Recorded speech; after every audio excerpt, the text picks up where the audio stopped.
আসসালামু আলাইকুম। আমি সুমন হোসেন। সবাইকে আবার স্বাগত আমাদের এসটিএম এর কোডে সবাইকে স্বাগত। তো আসলে আমরা ওয়েব ডিজাইনের প্রথম পার্টটা শেষ করছিলাম, যেখানে প্রথম টিউটোরিয়াল আমরা বেসিক কিছু ওয়েব ডিজাইন কি জিনিস, কিভাবে কাজ করে এবং বেসিক এলিমেন্ট নিয়ে আলোচনা করছি, যে এসটিএমএল এলিমেন্ট কি, এসটিএমএল ট্যাগ কি, মানে অ্যাট্রিবিউট কি। তো আজকে আমরা আসলে বিভিন্ন ট্যাগের সাথে পরিচিত হব। তো যাই হোক, শুরু করা যাক। প্রথমে আমরা সাবলাইন ওপেন করে নিলাম। এখানে আমরা একটা নতুন ফাইলকে সেভ করব। File save S.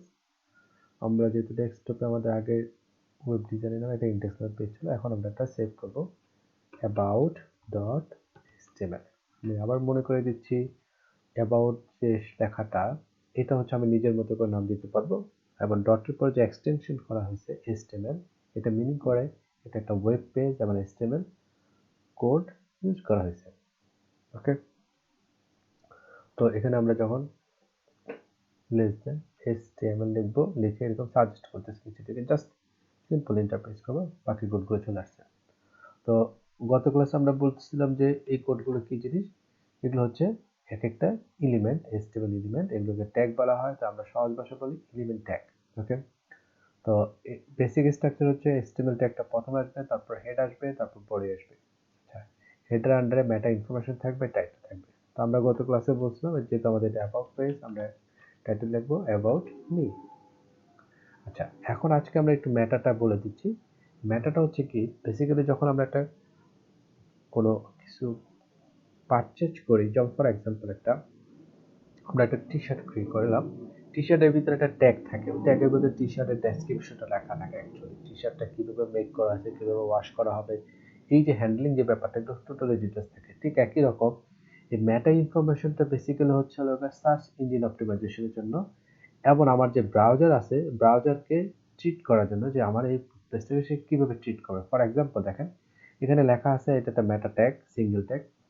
ট্যাগের ভিতরে লেখা আছে ক্যারেক্টার সেট, তার মানে হচ্ছে আমার ব্রাউজার কি ক্যারেক্টারটা এখানে সেট করবে। এখানে লেখা আছে UFT8 ফরম্যাট, মানে হচ্ছে ইউনিভার্সাল টেক্সট ফরম্যাট 8। ওকে, যেমন এটাকে সে ব্রাউজারে কিভাবে ভিউ করবে সেটা বলা আছে, যেমন নেমের মধ্যে ভিউ পোর্ট, তার মানে আমাকে ভিউ করাবে কিভাবে কন্টেন্টটা, width device width and initial scale 1, মানে হচ্ছে এই যে আমার ব্রাউজারটা যদি আমরা ওপেন করি, এই টোটাল যে বডিটা আছে এইটাকে সে এক হিসেবে কনসিডার করবে। যদি আমি ব্রাউজার ছোট করে দিই, যেমন এটা আমি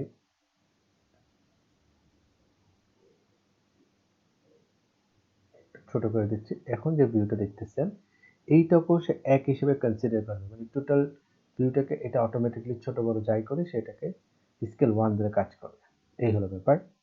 তো এখানে আমরা যেটা করলাম সেটা হচ্ছে এই জিনিসটা গেল, তো আমরা এটা সেভ করে নিলাম। সেভ করে এখানে যাই, রিফ্রেশ করেই আমাদের পেজটা কোথায় আছে, আমাদের পেজটা আছে হচ্ছে ডেস্কটপে।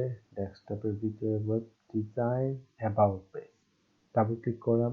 তো দেখেন টাইটেলের ভিতরে, টাইটেলে লেখার কারণে আমার এখানে ট্যাবের ভিতরে চেঞ্জটা চলে আসলো। ওকে, তো এখানে বডিতে আমরা যা লিখবো সবকিছু এটার ভিতরে চলে আসবে। ওকে, তো আমার কাজের সুবিধার জন্য আমি কি করছি, কিছু ট্যাগস আমি এখানে কপি করে রেখে দিচ্ছি। ওকে, এই ট্যাগসগুলোকে আমরা কপি করে নিয়ে আসি। এটা আমরা ভিডিও টিউটোরিয়ালে নিচে ডেসক্রিপশন আমরা দিয়ে দেবো আর কি। তো এখানে আমরা চলে আসলাম, এখানে একটা পেস্ট করে দিলাম, পেস্ট করে সেভ করলাম। তো আমরা আবার বলতেছি এগুলো হচ্ছে আমার প্লেন টেক্সট, আর এগুলো হচ্ছে ট্যাগ এলিমেন্ট। তো রিফ্রেশ করে, তো দেখেন এখানে অ্যাবাউট মি, আমার সম্পর্কে কিছু বলা হয়েছে, যেটা আমি এখানে দিলাম। কিন্তু দেখেন এটা একটা সিম্পল লুকিং আসছে, এটা আমাদের কাছে আকর্ষণীয় লাগতেছিল, ডিজাইনটা সুন্দর হয় না। তো আমরা চাচ্ছি যে এই ডিজাইনটাকে লুক অ্যাক্টিভ করার জন্য।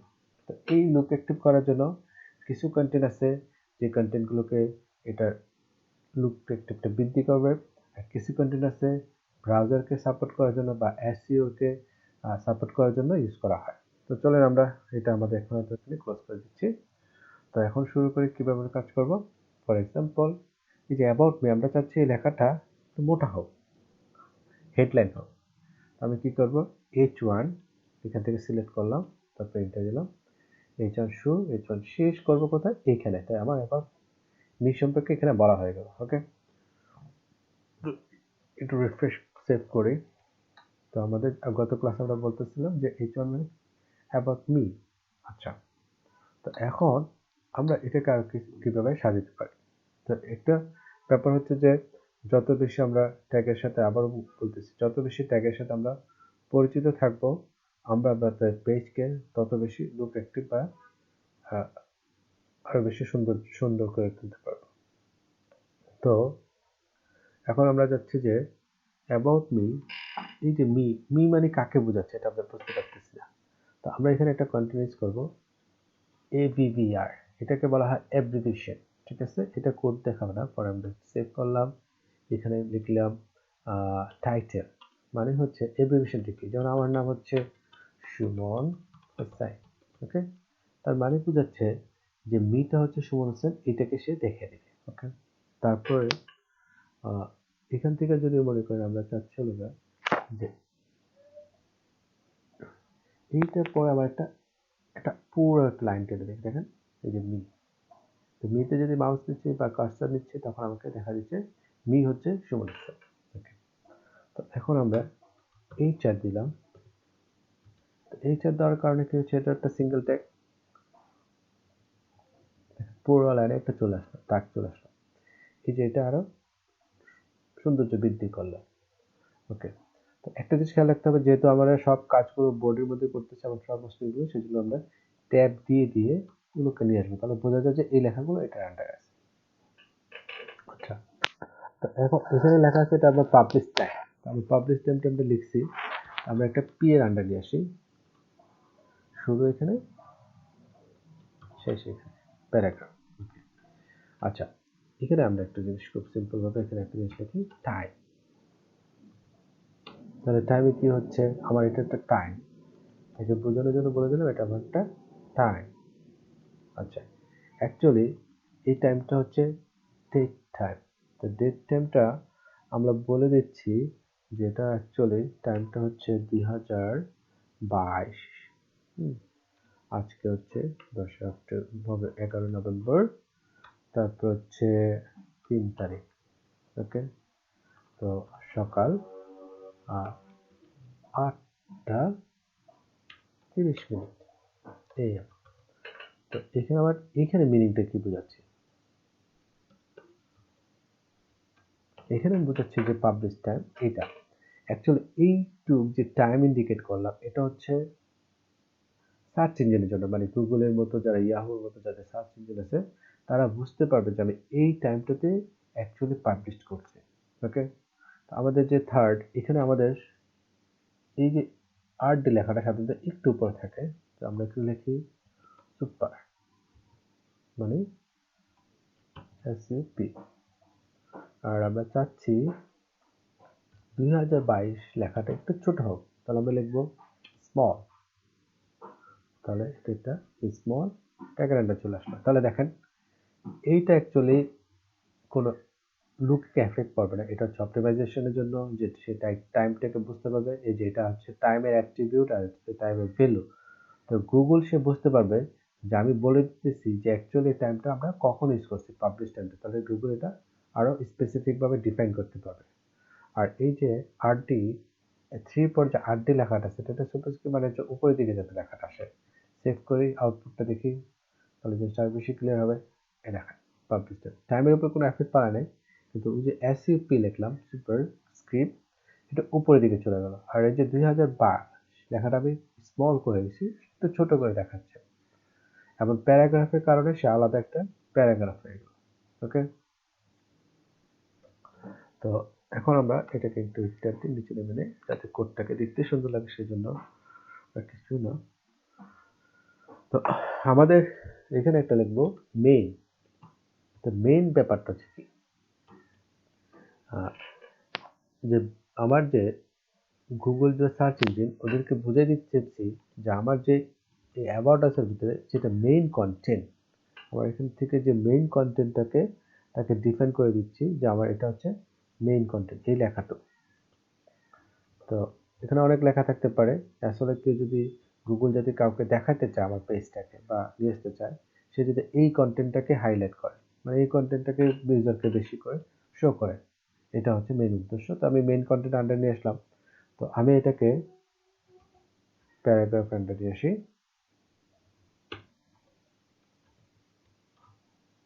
ওকে, তো এখানে আমরা গত ক্লাসে বলছিলাম যে এটা এই আরেকটা অ্যাট্রিবিউট নিলাম পিয়ার, এটাকে বলা হয় পি জাস্টিফাই। তো জাস্টিফাই করলে এটা কি হবে, যে এটাকে সাজায় লিখবে, যে একটা পুরো লাইন পর্যন্ত নিয়ে নেবে। আচ্ছা, তো এটা আমরা জাস্টিফাই করে দিলাম। তাহলে এখন আমি চাচ্ছি যে আই যে লেখাটা আছে সেটা একটু মোটা হোক, আবার আমি কিছু লেখাকে যাতে আন্ডারলাইন করে দিতে পারি, আরো স্পেসিফিক ডিফাইন করে দিতে পারি। ফর এক্সাম্পল, আমি আই লেখাটাকে চাচ্ছি বোল্ড হোক, তাহলে আমি কি লিখবো, বি শুরু বি শেষ, তার মানে হচ্ছে আয়ের উপর এফেক্ট পাবে। আমি আই এম ট্যালেন্টেড এই লেখাটাকে আমি চাচ্ছি তো আন্ডারলাইন হোক, তাহলে আমরা কি ইউজ করবো, ইউটেক। তো ইউটেক শুরু এইখান থেকে শুরু করে এই পর্যন্ত আন্ডারলাইন হোক। ওকে, এখানে আমি চাচ্ছি যে আমার একটা হাইলাইট করার জন্য যে ডেল এটা ট্যাগের বিগ, আমি লিডিং প্রজেক্ট বিগ প্রজেক্টটা না লিখে আমরা লিখতেছি লিডিং প্রজেক্ট। আর ইনসার্ট মানে হচ্ছে যে ইনসার্ট করা, বিগের পরিবর্তে লিডিং ইনসার্ট করলাম। তো এটার কারণ দেখেন, আমরা একটু আউটপুট দেখি। তো দেখেন এই যে আই লেখাটা একটু বোল্ড হলো, আর ট্যালেন্টেড এমপিএস এগুলো ইউর জন্য আন্ডারলাইন হলো। আর এখানে দেখেন বিগ লেখাটা আমাকে কি হয়েছে, কেটে দিছে। আর লিডিং বোঝাচ্ছে আন্ডারলাইন, এটাও একটা আন্ডারলাইনের মধ্যে কাজ করলো, কিন্তু বিগ এর পরিবর্তে ইনসার্ট হয়েছে লিডিং, এটাকে ইন্ডিকেট করলো। ওকে, তাহলে এখন আমরা এইটা বি দিয়ে বোল্ড হয়, ইউ দিয়ে আন্ডারলাইন হয়, এবং ডেল দিয়ে মাঝখান থেকে কেটে দেয়, ইনসার্ট করতে হলে আইএনসি, এই ট্যাগগুলোর সাথে আমরা পরিচিত হলাম। তো বোল্ডের আরেকটা জিনিস ইউজ করা যায়, সেটা হচ্ছে কি বলা হয়,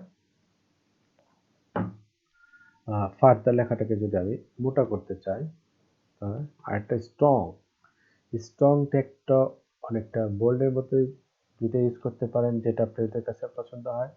স্ট্রং করে দিলাম, তার মানে হচ্ছে আমার ফার্দার লেখাটা আরো একটু কি হবে, মোটা হয়ে যাবে।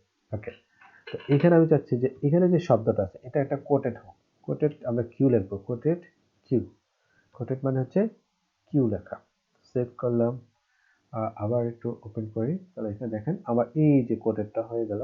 আর ফার্দার মোরের লেখাটা আমাকে কি হলো, বোল্ড হয়ে গেল। তো আমার এখন মেইন কন্টেন্ট থেকে এটা এই ব্যাপারটা কাজ করলাম। তো এখন আমরা এই যে কি স্ট্যান্ড, এই কি স্ট্যান্ডটাকেও আমরা কি করতে পারি ইচ্ছা করলে, আচ্ছা যাই হোক, এটাকেও আমরা এখানে নিয়ে আসি, এই মেইন কন্টেন্টের ভিতরে আসি। তো এখানে যেহেতু এটার সাথে আছে, এটা তো নিচে দিবেন, আমি একটু ব্রেক দিয়ে দিই এটাকে আলাদা হাইলাইট করার জন্য। ব্রেক মানে নিউ লাইন। সেভ করলাম, রিফ্রেশ করলাম, দেখেন কি স্ট্যান্ডটা আলাদা নিউ লাইন হিসেবে আসলো। ওকে, তো এখন আমরা আসি এটাকে, এখন একটা নতুন ট্যাগ ইউজ করবো, সেটাকে বলা হয় ডিভ। ডিভ মানে হচ্ছে ডিভিশন। আসলে ডিভিশন ব্যাপারটা হচ্ছে আমি পুরো ওয়েব পেজটাকে আলাদা আলাদা ডিভাইডেড করে ফেলতে পারি, যে এক একটা ডিভিশন নিয়ে কাজ করবো, এক একটা কন্টেন্ট নিয়ে কাজ করবো। তো এটাকে হাইলাইট করার জন্য আমরা কি তো এটাকে আলাদা ডিভিশন নিয়ে কাজ করে কি হয়, যে আমার এটা একটা পার্ট, এটা একটা পার্ট, এটা একটা পার্ট, এইভাবে কাজ করতে সুবিধা হয়। যেমন বাংলাদেশের কয়টা 6টা ডিভিশন আছে, ডিভিশনগুলোকে আলাদা আলাদা ফোকাস করা যায়, আলাদা আলাদা ডিভাইড করা যায়। তো এই ডিভিশনটা কিরকম, আপনি যদি চান ম্যাক্সিমাম ওয়েব পেজগুলো তারা ডিভ দিয়ে সেপারেট করে। যদি আমরা যাই anas.com, তো আপনি জানেন এটা কিভাবে সোর্স কোড দেখতে হবে, রাইট বাটন ক্লিক করে ভিউ পেজ সোর্স, এখানে যদি আমরা আসি, দেখেন এই যে ডিভ, এই যে দেখেন ডিভ, এই যে ডিভের ভিতরে ডিভের ভিতরে ডিভ, এগুলোকে ডিভাইডেড করা হয়েছে, ডিভিশনে আলাদা আলাদা করা হয়েছে। এটা খুব একটা ইম্পর্টেন্ট। তো শুধু সিম্পল ভাবে জানেন যে আমরা একটা ওয়েব পেজকে ডিভাইডেড করার জন্য ডিভিশন ইউজ করি, যা এক একটা ডিভিশনের আন্ডারে থাকে। ওকে, তো এখন আমরা আরো কিছু ট্যাগের সাথে ইন্ট্রোডিউস হই। এখন আমরা লিস্ট করতে চাই, এই লেখাটাকে আমরা লিস্ট আকারে আনতে চাই।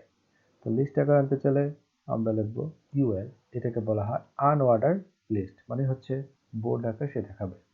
ইউএল এর ভিতর আমরা অ্যালাই রেখে একটা, আমরা এটাকে কপি করি, কপি পেস্ট পেস্ট পেস্ট, আমরা এটাকে কাট করে এখানে নিয়ে যাই, এটা আমার লিস্ট, এটাকে লিস্ট আকারে দেখাক, পেস্ট করলাম, এটাকে লিস্ট আকারে দেখাক, এটা পেস্ট করলাম। তো এটাকে বললাম আনঅর্ডার লিস্ট। ওকে, এখন আমরা অর্ডার লিস্ট মানে 1 2 আকারে দেখাবে আর কি, তো সেটাকে বলা হয় order list. Simple well order list, আমরা যদি এলআই দেখি, এলআই লিস্টগুলো কি কি, আমরা আবার এটাকে পেস্ট করে দিই, সরি কপি পেস্ট,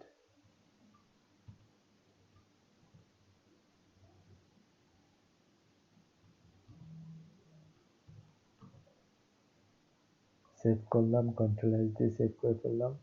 এখন দেখো আই হ্যাভ অলসো, তো আমরা চাচ্ছি এখানে একটা ব্রেক হোক। আচ্ছা, এটাকে আমরা যেহেতু চাচ্ছি ব্রেক হোক, তাহলে এখানে এসে বিয়ার লিখে দিই, যেটা একটু সেপারেট হোক। ওকে ফাইন, যাতে দেখতে সুন্দর লাগে।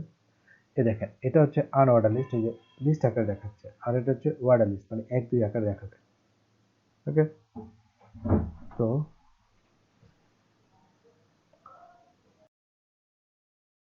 আনঅর্ডার লিস্ট যেমন অর্ডার লিস্ট লিখে ফেললাম।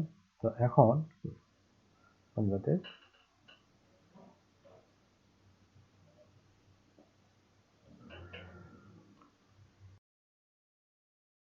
এটা আমাদের আরেকটা প্যারা, তাহলে আমরা এখান থেকে শর্টকাট এটাকে কপি করে নিয়ে আসি, কপি করে এখানে পেস্ট করে দিই, এখানে পেস্ট করে দিলাম। ওকে, তো এটা আরেকটা প্যারা হয়ে গেল, আমি প্যারাটাকে ক্লোজ করে দিলাম। তারপরে এটাকে একটু ট্যাব দিয়ে দিতে নিয়ে আসি, তাহলে এটা সরি, তো আমরা যদি এটাকে ট্যাব দিয়ে দিতে নিয়ে আসি, তার আন্ডারে চলে গেল। আর এটা যেহেতু আমার একটা অ্যাড্রেস, আমরা আরেকটা ট্যাগের সাথে পরিচিত হবো অ্যাড্রেস নামে। তো অ্যাড্রেসের মেন উদ্দেশ্য হচ্ছে যে এটা হচ্ছে যে একটা অ্যাড্রেস, সেটা গুগলকে বলে দিবে, গুগল তখন এটাকে আমাকে অ্যাড্রেস হিসেবে শো করাবে। তো আমরা এটা অ্যাড্রেসের আন্ডারে দিয়ে দিলাম। তো এখানে হলো আমি ব্রেক দিয়ে দিচ্ছি, ব্রেক, তো আমার ডিটেলসটা সুন্দর দেখাবে। তো আজকে এই পর্যন্ত, সবাইকে শুভেচ্ছা জানাচ্ছি। পরবর্তীতে নতুন ভিডিওর জন্য দেখার জন্য আমন্ত্রণ জানাচ্ছি, এবং বুঝতে পার যে আপনারা যদি এটা আবার একটু নিজে প্র্যাকটিস করেন, তাহলে আবার সব জিনিসগুলো আমাদের কাছে ইজি হয়ে দাঁড়াবে। তো সবাইকে শুভেচ্ছা জানাই, বিদায় নিচ্ছি। আল্লাহ হাফেজ।